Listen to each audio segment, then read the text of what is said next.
పవన్ కళ్యాణ్ గారికి రాఖీ కట్టారు, ఇటు సైడు చిరంజీవి గారికి రాఖీ కట్టారు. అసలు అంటే సైకిల్ మీద మీ ఊరు నుంచి ఇక్కడికి రావాలి అన్న ఆలోచన అసలు ఎందుకు వచ్చింది? మీ ఊరు ఎక్కడ, ఏంటమ్మా అసలు? మాది కర్నూలు డిస్టిక్ ఆదోని మండలం మేడం. ఎన్జిఎస్ కాలనీలో నేను నివసిస్తున్నాను. అక్కడే పుట్టాను, అక్కడే పెరిగాను. అక్కడి నుంచి నేను మంగళగిరికి వెళ్ళాను మేడం. మళ్ళీ అక్కడి నుంచే హైదరాబాద్ కూడా వెళ్ళాను మేడం. సైకిల్ పైన వెళ్ళాను మేడం. అంటే ఎందుకు సైకిల్ మీదని ఎందుకు అనుకున్నారు మామూలుగా? ఎందుకంటే బస్సులు ఉన్నాయి, ట్రైన్లు ఉన్నాయి, ఇవన్నీ ఉన్నా కూడా మీరు సైకిల్ మీదే ఇన్ని కిలోమీటర్లు జర్నీ చేసి మీ ఆరోగ్యాన్ని కూడా లెక్క చేయకుండా, మేము ఆ వీడియోలు కూడా చూడడం జరిగింది, వర్షంలో రెయిన్ కోట్ వేసుకొని పాట పాడుతూ సైకిల్ మీద, అసలు ఆ ఉత్సాహం ఎలా వచ్చింది మీకు? మేడం నాకు మెగాస్టార్ కుటుంబం అంటే చాలా ఇష్టం మేడం. వాళ్ళు ఇప్పుడు వచ్చి రాజేశ్వరమ్మ నీ ప్రాణం ఇవ్వాలంటే నవ్వుకుంటూ నా తల తీసి వాళ్ళ పాదాల ముందు పెట్టేస్తాను మేడం. అంత ఇష్టం మేడం నాకు వాళ్ళంటే. అది ఎందుకు అని మీరు క్వశ్చన్ వేస్తే మేడం, వాళ్ళు అన్నది చేస్తున్న సేవా కార్యక్రమాలు, వాళ్ళ ఒక నీడలో కొన్ని వేల వందల కుటుంబాలు చాలా చల్లగా సంతోషంగా ఉన్నారు మేడం. అలాంటి గొప్ప నాయకులు 100 ఏళ్ళు కాదు 1000 ఏళ్ళు బ్రతకాలనేదే నా కోరిక మేడం. అలాంటి గొప్ప వాళ్ళని దర్శించుకోవడం నా జన్మ ధన్యం మేడం. అంటే అమ్మ, ఆయన అంటే మెగాస్టార్ గారి పుట్టినరోజు సందర్భంగా చాలా మంది కూడా బ్లడ్ డొనేట్ చేయడం జరిగింది. ఆ రోజు కనుక మీరు బ్లడ్ డొనేట్ చేస్తుంటే ఆ రోజు మీరు ఈజీగా కలిసేవారు కదా ఆయన్ని?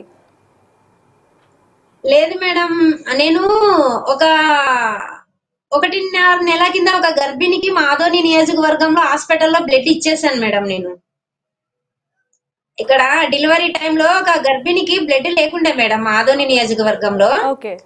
ఆమెకు నేను బ్లడ్ ఇవ్వడం జరిగిందనమాట.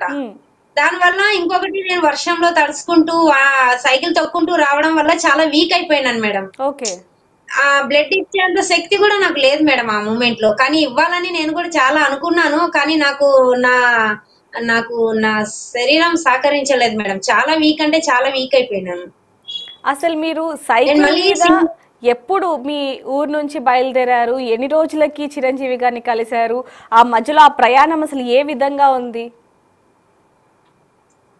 మేడం? నేను ఆగస్టు 16కి యాత్ర, శనివారం. ఆగస్టు 21న నేను బ్లడ్ బ్యాంక్ కి రీచ్ అయిపోయినాను మేడం. అంటే 5 రోజులు సైకిల్ తొక్కాను మేడం. అమ్మా, 5 రోజులు అంటే అక్కడ వర్షాలున్నాయి, ఎండలున్నాయి, రాత్రులున్నాయి, పగలున్నాయి. మరి పగటి పూట అయితే సరే, కానీ మరి రాత్రి పూట మీరు ఎక్కడున్నారు, ఏంటి, అసలు ఇబ్బంది పడ్డారా?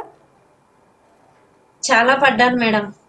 చాలా చాలా ఇబ్బందులు పడ్డాను. ఎన్ని ఇబ్బందులు వచ్చినా అన్నని చూస్తానన్న ఒకే ఒక ఆలోచనతోనే నేను ఎన్ని ఇబ్బందులైనా ఎదుర్కొని అలాగే ముందుకు వెళ్ళాను మేడం.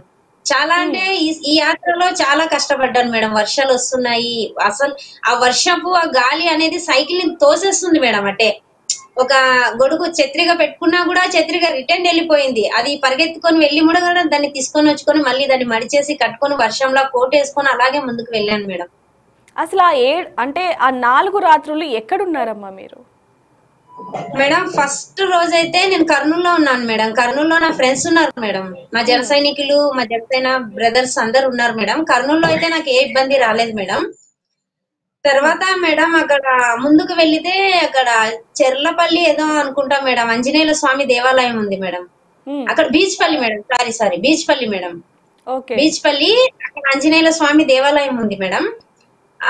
అక్కడ ఒక రోజు అక్కడ వెళ్ళి అక్కడ స్వామి వాళ్ళని అడిగితే సరే పర్వాలేదమ్మా ఉండు అన్నారు. రూమ్ ఇచ్చారు, భోజనం పెట్టారు. అక్కడ ఉండిపోయినాను మేడం 2వ రోజు. నెక్స్ట్ వచ్చేసి 3వ రోజు వచ్చేసి జంచెర్లలో ఉన్నాను మేడం.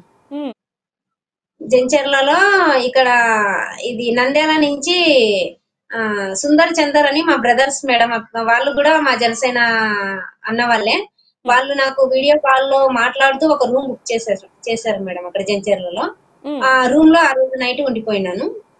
ఇంకా నెక్స్ట్ 4వ రోజు వచ్చేసి హైదరాబాద్ రీచ్ అయిపోయినాను మేడం. హైదరాబాద్ కి వెళ్ళేసరికి 9 అయింది మేడం. ఎందుకంటే ఇంకా అక్కడ ఎక్కడ స్టాప్ నాకు తెలీదు, ఎవరు తెలీదు అక్కడ. అందుకే లోపలికి సిటీ లోపలికి వచ్చేద్దామని 9 గంటల రాత్రి అయినా సరే సైకిల్ ని తోసుకుంటూ, అంటే ట్రాఫిక్ దండిగా ఉండింది మేడం, తోసుకుంటూ కూడా అట్లనే నడుచుకుంటూ వచ్చేసి నేను అనుకున్న దానికి రీచ్ అయిపోయినాను. అమ్మ మరి హైదరాబాద్ వచ్చాక అసలు ఎలా కలిశారు ఏంటి అక్కడ ప్రాసెస్ అంతా ఎలా జరిగింది? అందులో ముఖ్యంగా మీ ఇద్దరు పిల్లలు కూడా వచ్చారు. మరి వాళ్ళు ఎక్కడి నుంచి, అంటే మీరు ఫోన్ చేసి చెప్తే వచ్చారా లేకపోతే ఏంటి?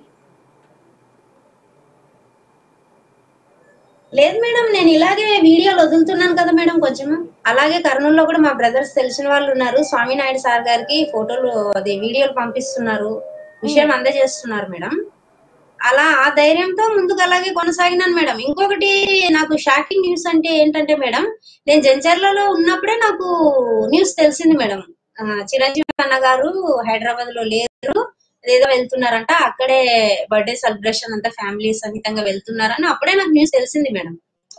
అప్పుడు తెలిసినా కూడా నేను ఎక్కడ కూడా నిరాశ పడలేదు మేడం. ఎందుకంటే నా యాత్రలో ఒక నిజాయితీ ఉందన్న ఒక గట్టి సంకల్పంతోన అన్న ఎట్లయినా సరే నేను కలుస్తాను. ఎందుకంటే నేను కలువకు ముందే కొన్ని వీడియోలు తీశాను మేడం. ఆ వీడియోలే నా సాక్ష్యాలు మేడం ఇప్పుడు. ఎందుకంటే ఉమ్. చిరంజీవి అన్నని కలవలేక ముందే నేను ఏమన్నానంటే, ఎట్లయినా సరే నేను చిరంజీవి అన్న గారిని కలుస్తాను, ఆ నమ్మకం నాకుంది. ఖచ్చితంగా నేను చిరంజీవి అన్న గారిని కలిసిన తర్వాతే ఆదోని గడ్డ పైన అడుగు పెడతానని నేను ఆ రోజు ఇంకా అన్న గారి గురించి సరిగా తెలియక ముందే నేను ఒక వీడియో వదిలినాను మేడం. తీసి సెల్ఫ్ వీడియో తీసుకొని నేనే వదిలినాను. అది మా ఇప్పటికీ ఉంది మేడం నా దగ్గర. ఉమ్.